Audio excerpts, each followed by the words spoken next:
Hi friends, வணக்கம். Welcome to Shanu சமையல். இந்த வீடியோவில் மிளகு முட்டை தொக்கு எப்படி பண்ணுறதுன்னு பார்க்கலாம். இது ரசம் சாதத்துக்கு பெஸ்ட் காம்பினேஷன். அதுக்கப்புறமா சப்பாத்திக்கும் சைட் டிஷ்ஷாக வச்சுக்கலாம். செய்கிறது ரொம்ப ஈஸி தான். செய்ய ஸ்டார்ட் பண்ணலாம். வீடியோக்குள்ளே போகிறதுக்கு முன்னாடி நம்ம சேனல் இது வரைக்கும் சப்ஸ்கிரைப் பண்ணலைன்னா இப்போ சப்ஸ்கிரைப் பண்ணிவிட்டு பக்கத்தில் உள்ள பெல் பட்டனையும் கிளிக் பண்ணிக்கோங்க. இது பண்ணுறதுக்கு நான் 3 முட்டையை வேக வச்சு எடுத்துக்க போகிறேன். முட்டை நல்லா வெந்ததுக்கப்புறமா இதோட தோலை எடுத்துட்டு ரெண்டாக வெட்டி வச்சுக்கணும்.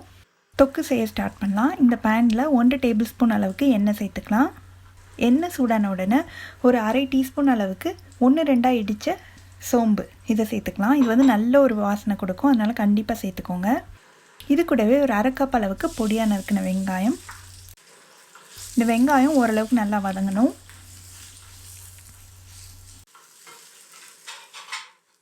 இந்த ஸ்டேஜில் ஒரு 2 பச்சை மிளகாய் நீல வாக்கில் வெட்டி சேர்த்துக்கலாம். கூடவே 1 டீஸ்பூன் இஞ்சி பூண்டு விழுது, கொஞ்சமாக கறிவேப்பிலை.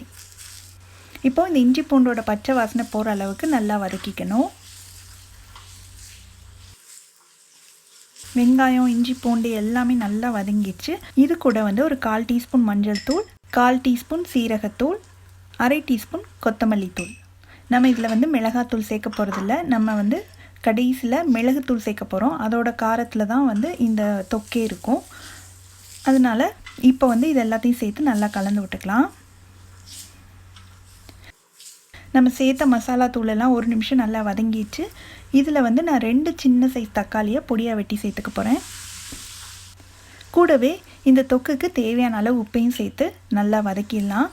தக்காளி நல்லா மசிஞ்சு எண்ணெய் பிரிஞ்சு வரணும், அந்த அளவுக்கு நம்ம வதக்கிக்கணும்.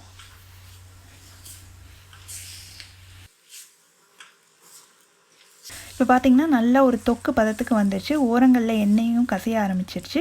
இப்போது நான் 1 டீஸ்பூன் அளவுக்கு மிளகுத்தூள். இந்த மிளகுத்தூள் நீங்கள் ஃப்ரெஷ்ஷாக பொடி பண்ண மிளகுத்தூள்னால் இன்னுமே அதோட ஃப்ளேவர் ரொம்ப நல்லாயிருக்கும். இது சேர்த்துட்டு லேசாக ஒரு தடவை பெரட்டி விட்டுட்டு முட்டையை சேர்த்துலாம். எல்லா முட்டையும் சேர்த்ததுக்கப்புறமா ஒரு சைடு ஒரு 1 நிமிஷம் நல்லா அந்த மசாலாவில் குக் ஆகட்டும்.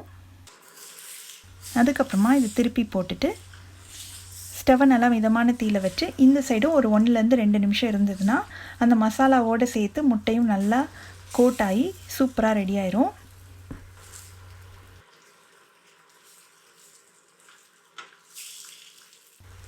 கடைசியில் இதில் கொஞ்சமாக பொடியாக நறுக்கின கொத்தமல்லி இலையும் தூவிட்டு ஸ்டவ் ஆஃப் பண்ணிடலாம். அவ்வளோதான். ரொம்ப சிம்பிளான ரொம்ப டேஸ்டான மிளகு முட்டை தொக்கு ரெடி ஆயிடுச்சு. நீங்களும் இந்த ரெசிபியை கண்டிப்பாக ட்ரை பண்ணி பார்த்துட்டு எப்படி வந்ததுன்ற கமெண்ட்ஸை மறக்காமல் ஷேர் பண்ணுங்கள். தேங்க்ஸ் ஃபார் வாட்சிங்.